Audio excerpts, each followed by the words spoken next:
we'll make sure that we will take our places, we'll be the best we can, and our voices will be the voices of the continent. We are very grateful, and we will live up to this charge. All right. So to our first speaker for today, we are going to welcome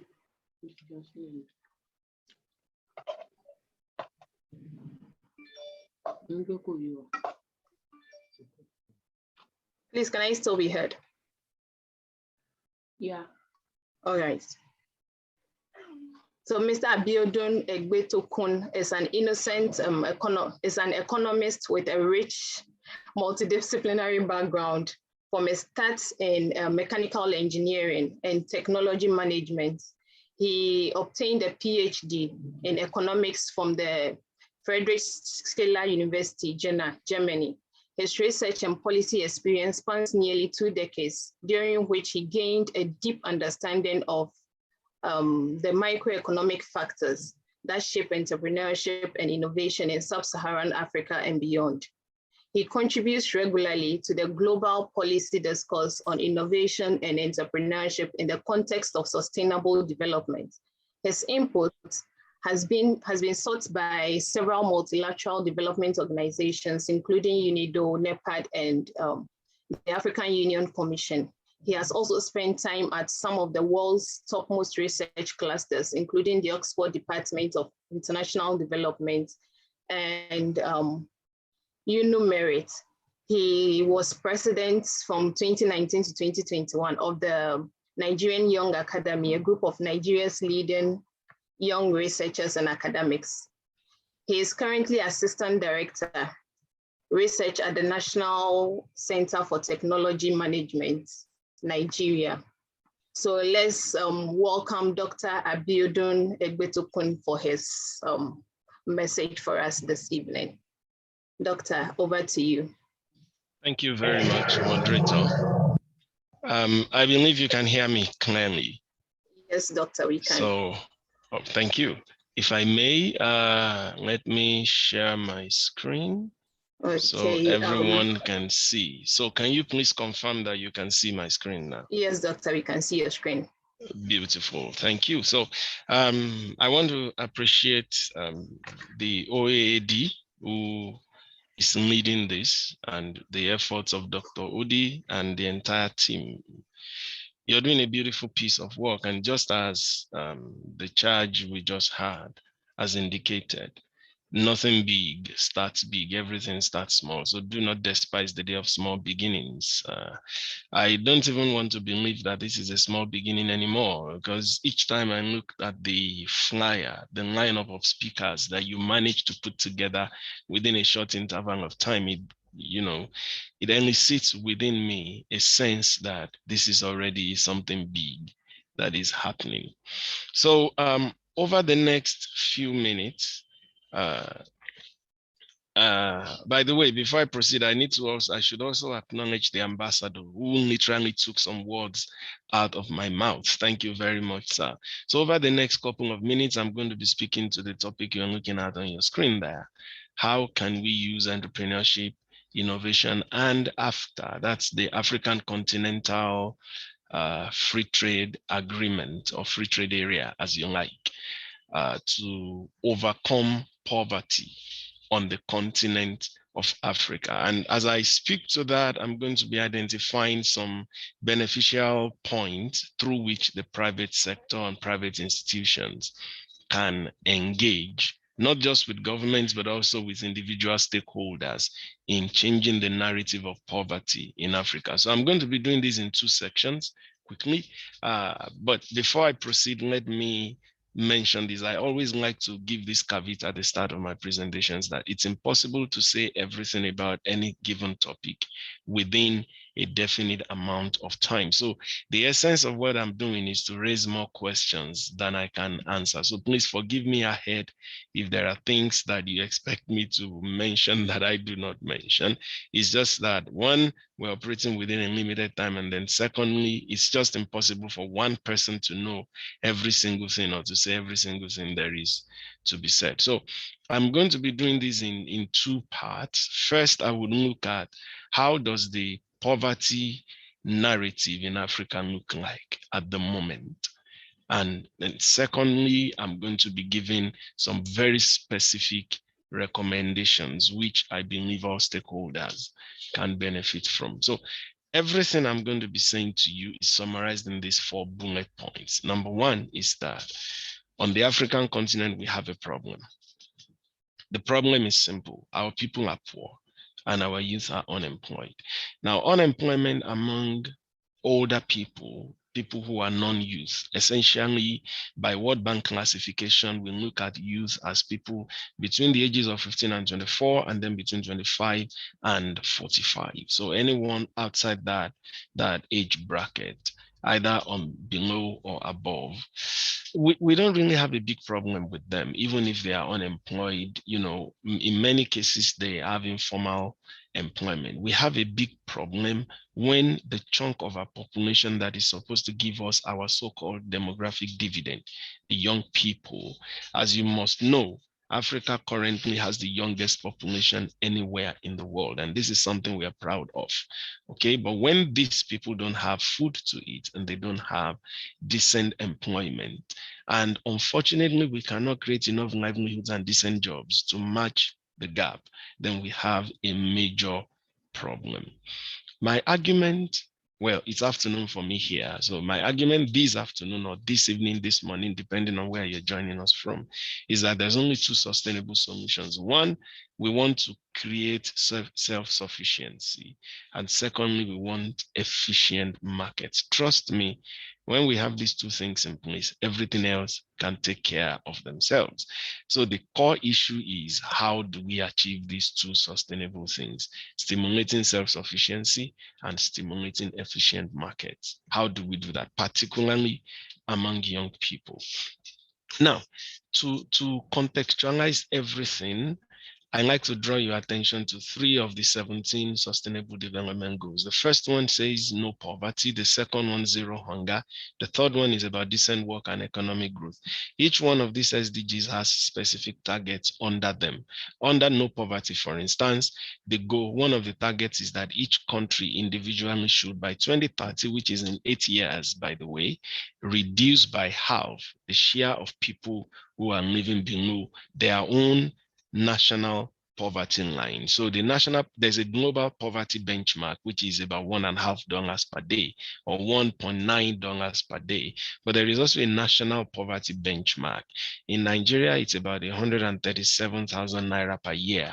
Okay, so this varies per country, but whatever it is, the idea is that SDG 1 has one of its targets as reducing by 50% in the next 8 years, given where we are now in 2022, the number of people who are below the national poverty line by half. SDG 2 is about zero hunger, saying that nobody should go to bed hungry or no child should go to school without breakfast in the next 8 years. Decent work says we want to reduce the share of young people, particularly between the ages of 15 and 24, who work in informal employment. Those who are supposed to be in school should be in school.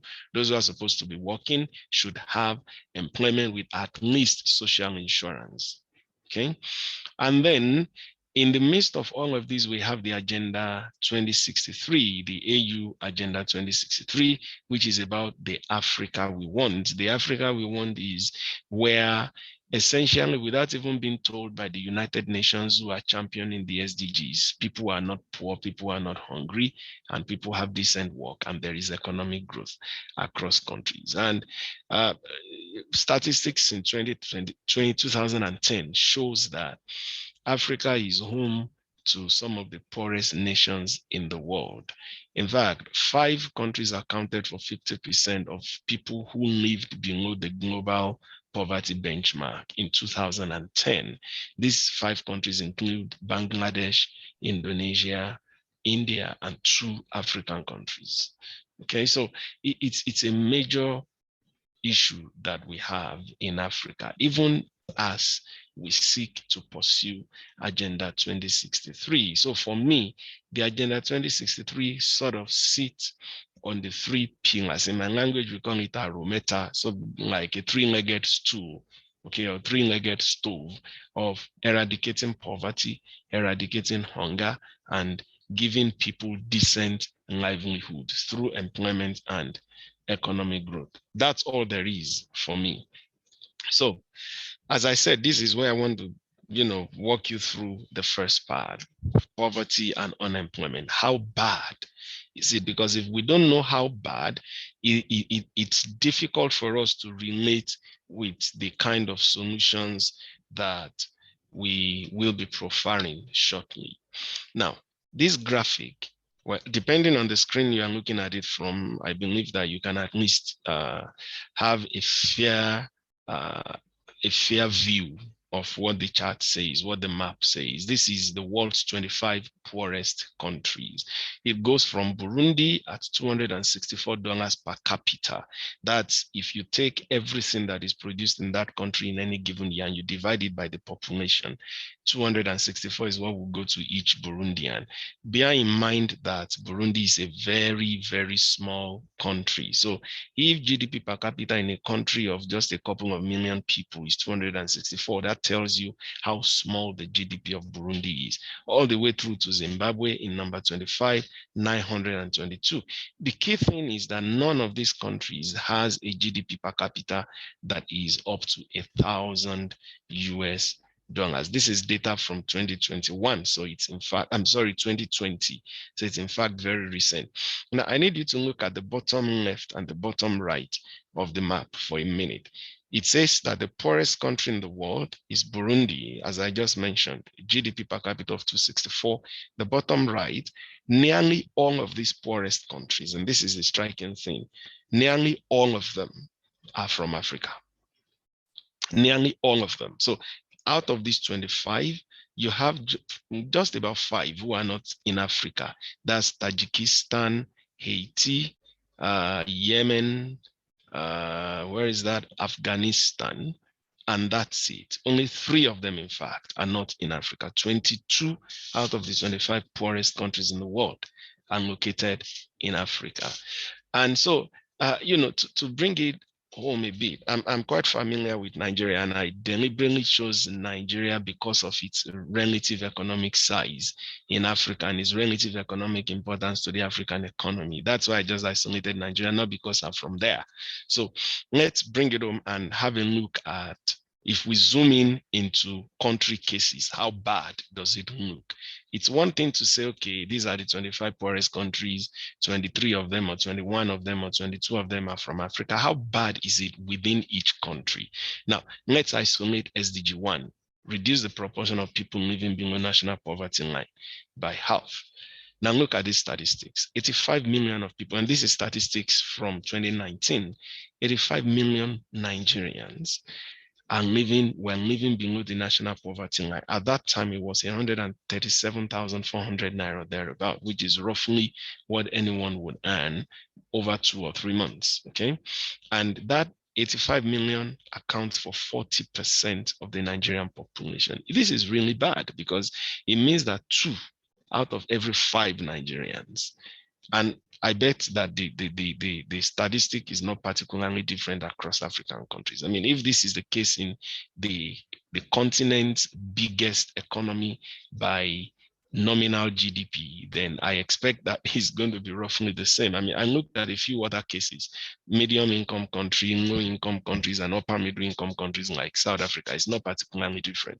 And between 2007 and 2019, the share of people who could not eat enough food, who were undernourished, increased by 221%. That percentage increased from around 6.6% in 2007 to about 14.1% in 2019. So it's not just already bad, it's been getting worse over the years. And between 2019 and 2022, this figure has even gotten worse. So we do have a major poverty problem. And then employment, how bad is it? On the continent, again, now let me quickly zoom into Nigeria now. Bear in mind this data at the bottom of the slides here says approximately 20 African countries have fewer than 13 million people. That's the entire population. Now, imagine that in Q2 of 2020, that's by June 2020, about this time of the year, 2 years ago, 13.9 million Nigerian youth did not have a job.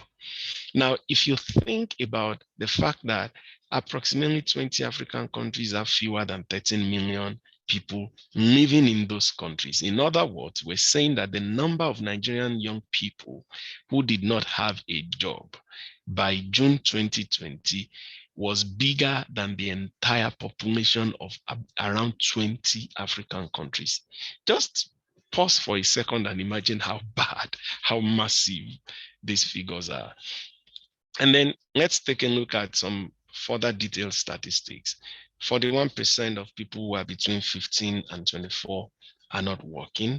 31% of those who are between 25 and 34. And worst of all, 1 out of every 5 PhD holder is unemployed. You know, a PhD is what you get and you believe that you should never be affected by unemployment, but it's such that 1 out of every 5 is still unemployed.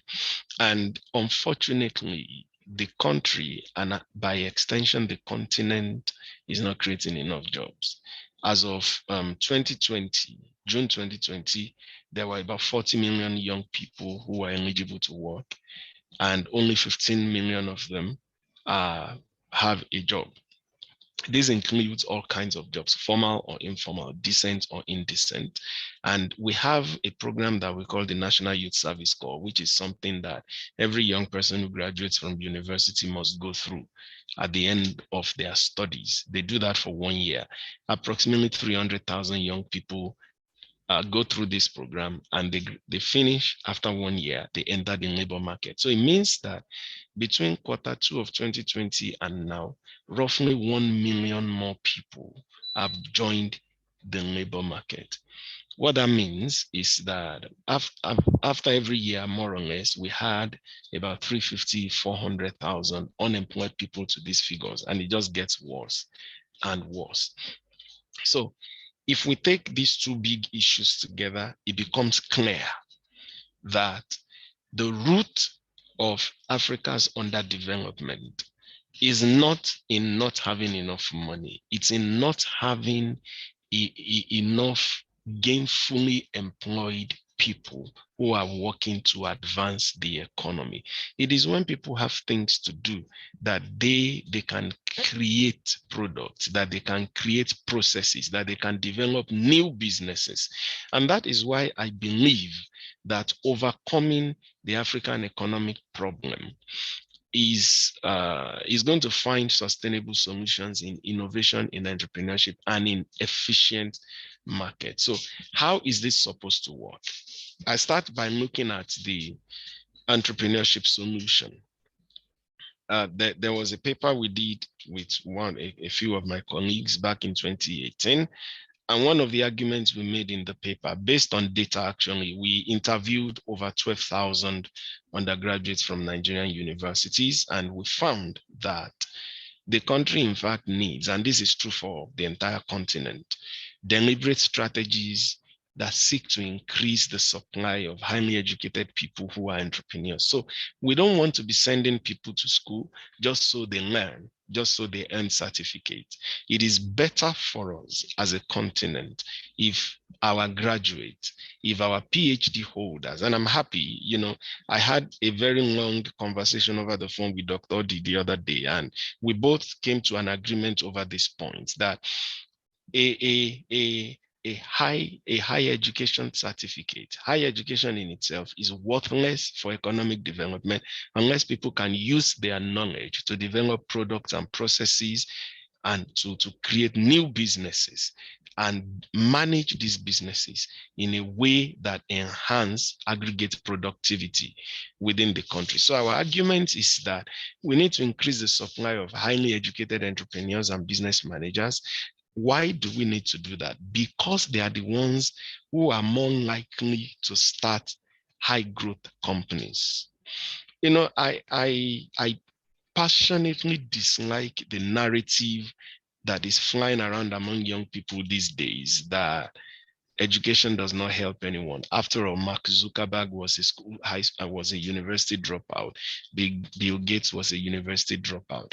We need to remember that Mark Zuckerberg had a working prototype by the time he left school. So he literally left school to focus on an active and prosperous business. As at that time, Bill Gates left school because her mother, who was on the board of IBM at that time, got IBM to acquire a major interest, a major stake in Microsoft that he was building. So he needed to pull out of school to focus on that. And remember that these people were not pulling out of just any roadside school. They were pulling out of schools like Harvard, like Yale, like Stanford. You are already in the top 1% of global high performers if you enter those schools in the first instance. So dropping out of schools like that, it is not something that anyone who is attending, well, so to speak, an average school or a school at the bottom of the pyramid should seek to emulate. It is wrong.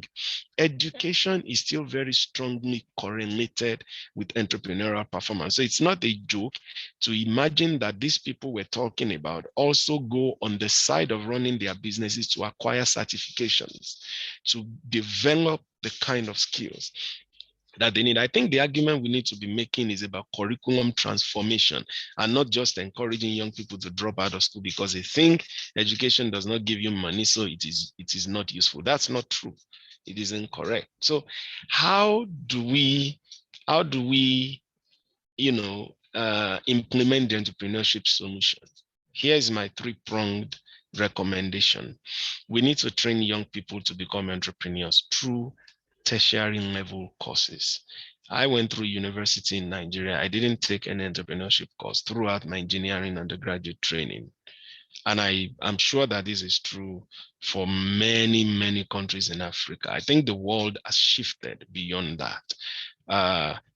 Fortunately, recently in 2006, the National Universities Commission in Nigeria imposed the policy on universities that irrespective of the course you are studying, even if you are studying in languages, you must take a compulsory elective in entrepreneurship. I believe that this is something that Africa should do at the continental level. The African Union Commission should be serious about this. We need to train young people in entrepreneurship. We're not going to get all of them to become entrepreneurs, but the few that we get to become entrepreneurs are going to be high profile entrepreneurs. We have results from an impact evaluation that suggests that entrepreneurship education enhances the interest of young people in self-employment, in starting their own businesses. And then we need to create support, the right framework conditions. By this, I'm referring to infrastructure. For instance, broadband internet penetration on the African continent is one of the costliest in the world and is one of the lowest in the world. Okay, road networks are poor, electricity is unstable. This kind of framework conditions, African governments need to come together to ensure that they are installed properly. And then we need to implement early stage protection systems when businesses launch. Okay, we need to ensure that we help businesses to navigate what we call the valley of death. When a new business starts, there's a chance that it will die in the first 5 years.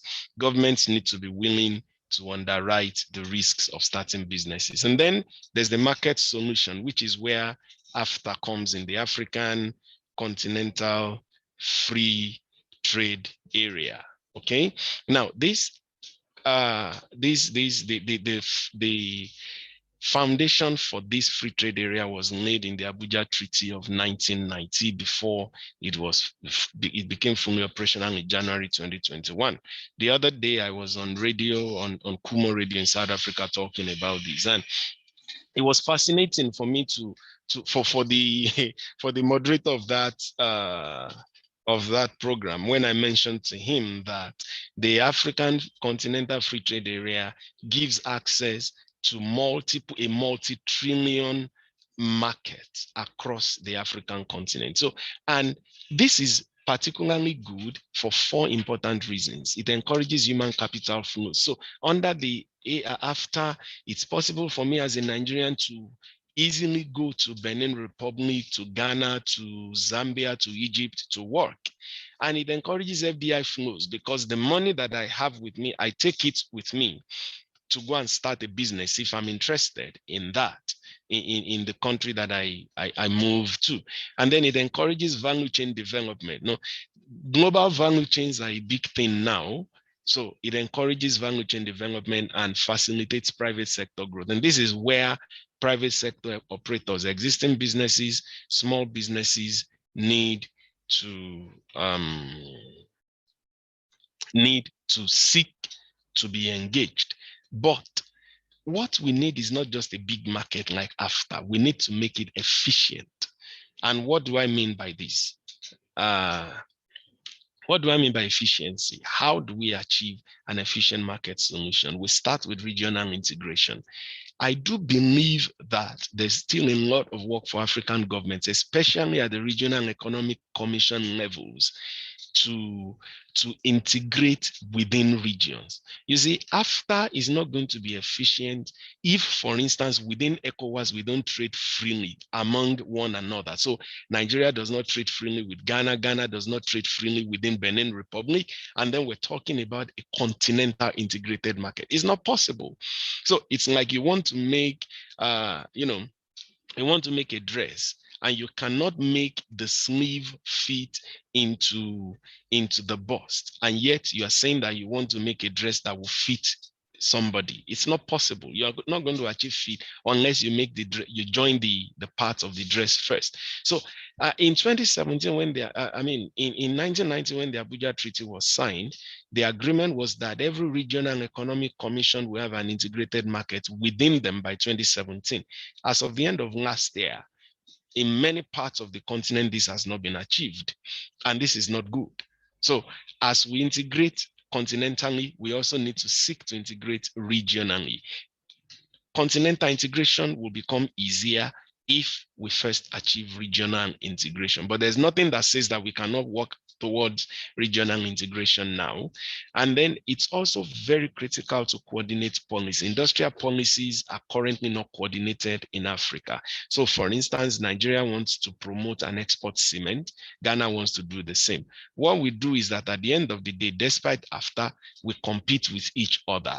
So who is going to buy the cement from Nigeria if Ghana export, Benin Republic export? Everybody exports the same thing. Nobody's going to buy. And then there will be other sectors that are not developed. So African governments need to sit together and discuss how do we coordinate our industrial development and how do we harmonize tariffs such that on the same product, every country within AFTA is charging a comparable level of tariff. Not that because I'm from Egypt, I'm exporting to Nigeria, I pay so much, and when I'm exporting to another country, I pay so much. This should not happen. Otherwise, the market will not be efficient. So this is where I would like to stop, but let me mention something that I believe is important. And this is why I ended with an exclamation mark. The structural change is here. We do not have a choice. These things that we're talking about are things that Africa needs to do as a matter of urgency.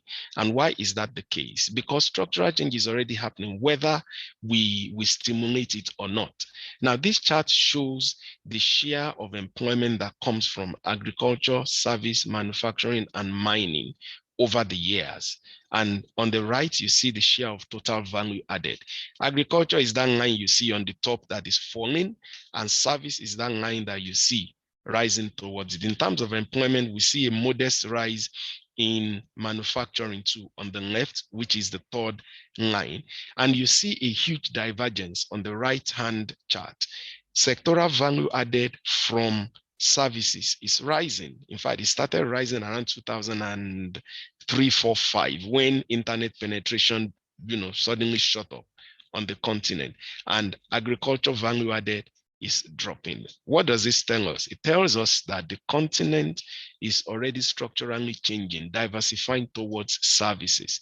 So if we want to industrialize, we want to grow, we want opportunities for the private sector, these are the kind of statistics that policymakers need to look at. How do we take advantage of this structural change that is already happening? And how do we ensure that we replicate it in other sectors like manufacturing, which is important for industrial and economic development? So I'm going to stop there unless I take too much time and leave room for discussion and other presenters. Thank you all so very much. And I appreciate the OAD again for having me here today.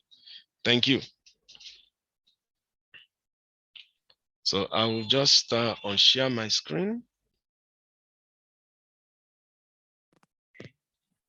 Yes, over to you, moderator. Thank you. All right, thank you so much. Indeed, we don't have a choice because the structural change is here. Thank you very much. Thank you very much, Dr. Abiodun Egbetukun. Please forgive me if I don't mention the name right. All right, please, the floor is open for any questions we would have for Dr. All right. So we can leave our questions in the chat box so that we'll read it to Dr. later on, or after the presentations, we can still ask our questions. Sorry, I see okay, someone, there's a Sam's, yes. Yes, Sam, please go on with your question. Good evening, listeners. I'm Samuel, a Nigerian and a PhD candidate in Southwest University here in China. And I want to thank Doc for this wonderful presentation and the insightful, how you dig to mention the problems which we are facing in Africa as a continent. And based on what you said, I will have to make a little contribution as a way forward towards achieving the reduction of poverty in our great continent. And I think most of the problems is not that the youth are not eager to be alleviated or to work or to get into entrepreneurship. The youth are eager to do these things, but the problem we have in Africa is bad governance. It's not just in Nigeria, it's just something that is seen in Africa. It's about governance, and the more the youth shies away from standing and getting into politics and trying to do the right thing, sensitizing each other on how to elect leaders who will go there selflessly to make policies that will help develop these nations. In as much as we keep recycling those set of leaders, and they are still there putting their relatives and relations into the government, no way to reduce the poverty. Creating employment, introducing new curriculums, these things are way forward. They are very cool, but the major problem there are, how do youth come together to elect people, fellow youths, and entrust them with the management of these policies and economies, so that in future, it's not just all those old men, these are youths from diaspora, from within, who will just come together to pilot the affairs of the nation. How can we reduce poverty where the senators are earning higher? How can they implement some policies that will help the poor to come up? So the major challenge we have here is the youth sensitizing themselves and coming up, taking the bull by the horn to make sure that we get the right people into the governance. If we can do this, it will help reduce the unemployment or poverty in Africa. Africa is rich. The youth are eager to work. Like you said, curriculum. Yeah, many schools have introduced entrepreneurship into their curriculum, but you find out that when the youth, when they graduate, they still face the challenges of raising capitals. Where are those monies? Those monies are in the coffers of the senators, those who are representing us. They siphon the monies, use it for their personal benefit, and teachers are wasting time and toiling in vain to make sure that the affairs of the nation move forward. So, in conclusion, we should sensitize the youth all over Africa to try their best to forget about those cheap monies they receive from these politicians and find a way to get people who will be there. Like you are there now. If you are elected into the governance, I know you know the right thing to do. And based on your exposures and experience in life, you wouldn't like to go into those things that is setting us back. So you should know that this is time for we to come up and get the best people into the politics and get so many things reversed. Otherwise, we will end up in theories and no practical solutions. In addition, I think our youth should also be encouraged to go into partnership. It is very important. 2-3 persons should come together and stop going individual well. I believe if youth can come together, set up companies, set up institutions, and try to see how they can manage it, it will help also in reducing the poverty. So this is my little contribution. Thank you very much. Well, thank you, Sams. I think partnership, which is very key, is one of the main bedrocks of AAD. That's what we do best, coming together to doctor solutions for Africa. Thank you. Yusuf, I see your hand up. Please, you can have the floor. Yes. Thank you very much, Doctor. Thank you very much. In fact, we are fired up because of the level of information that you have given unto us. It's very, I would describe it as not kind of everyday kind of message that you can read anywhere. So thank you very much. Because of these data that you have given, they are very prolific, they are very sound. In fact, they will, especially the one you shared when you were talking about unemployment. I mean, the number of unemployed citizens of Nigeria as against their population elsewhere, when you merge it with some 20 countries in Africa. In fact, it got me really thinking. So I have some other questions. Most times, African political elites, they kind of prioritize infrastructural development at the expense of development of, for example, SMEs. I mean, the development of some part of the economy that counts, actually. It's not that infrastructure don't count. I mean, I'm talking about big, giant infrastructures, because many of them usually say that, okay, it will open Africa up, it will open African market up to international geopolitics, geopolitical terrain and every other things like that. And most times what we find out is that they just want to do something, maybe probably during the time that their tenure is ending, so that they will be remembered by those infrastructural developments. I mean, by those infrastructure. So, what advice can one give, or probably can we give to Africans, or how do we sensitize Africans or African leaders that they should focus on these other parts too when they are developing big infrastructures? Yes, we all need them. They should at least remember these other parts too. In fact, they are like they come together to make a whole. You don't just develop infrastructure and leave hungry people all around. They won't. The infrastructure will just go moribund in a number of years. So that's number one. Number two, I believe that, as many of us know, the world is getting to an era where supply chain is even more important than military powers.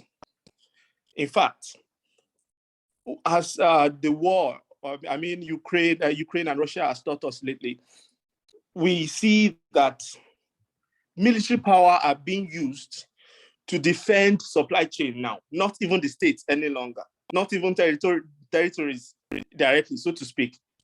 So supply chain is something that, is is defended everywhere in the world now. But, what I found out is that many African leaders are not rising up to the task of defending their supply chains. So how do we advise them if we have the opportunity? I mean, like this platform is an opportunity to talk to African leaders. How do we sensitize? So thank you very much. Those are my 2 questions. Okay, should I go ahead and attend to them now? Yes, please. Okay. You can go ahead and attend to them. As the questions are going on, I was okay. All right. If we have any other questions, please let's leave them in the chat box. So we'll give the time to Doctor to respond to these 2 questions, and then we'll move on to the next speaker. And then after everything, we'll attend to the other questions in the chat box. Thank you very much. All right, thank you so much, Madrid. I was just going to say that because as the questions were going on, I was looking at the time. So in the interest of fairness, we should wrap this up as quickly as possible. So let me just answer very briefly. If time permits afterwards, we'll speak to them again. How do we advise the political elite? You see, the truth is infrastructural investments and development in other sectors of the economy, they are not mutually exclusive. As I mentioned during the presentation, they need to go hand in hand, in fact.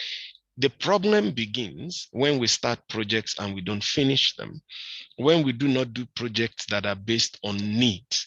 For instance, one politician might decide to go and, tar a road that runs from the capital city to his village, abandoning a road that connects the same city, the capital city, to a village where most of the food consumed in the capital city comes from. Then that kind of investment does not make any sense. Even if that project is finished, it does not make any sense. So I think the question is no longer about prioritizing infrastructure at the expense of other sectors of the economy. It should rather be about how do we prioritize the infrastructural investment that we make. So I hope that response helps, at least begins to clarify how we can advise in that sense. And then the second one is also about how do we advise African governments to defend supply chains. I think the truth of the matter, as you said, is the Ukraine-Russia conflict has taught us an important lesson about how important supply chains are. So what we want to do as a continent is to look for our areas of comparative advantage. What are the things that we possess that other countries of the world may not possess? And we need to ensure that we add value to those things within our continent. Once that is done, our supply chains are preserved. I mean, for instance, right now, it is cheaper to buy chocolate in Belgium than it is anywhere in Africa, okay? But all of the cocoa that goes into the chocolate that is produced in Belgium comes mostly from the African continent. How do you explain that? So imagine if big factories that produce chocolates, such as are in Belgium, are situated in Africa. I mean, the entire cocoa supply chain, the entire chocolate supply chain is already preserved without you having to do anything additional. So the secret is in value addition within the continent. We need to reduce our dependence on natural resources and commodities as a matter of urgency. And once we do that, the value chain, the supply chains will take care of themselves. Thank you. Very much, Dr. Egbetokun. Indeed, when we add value to our supplies, the competition will take care of itself. We won't have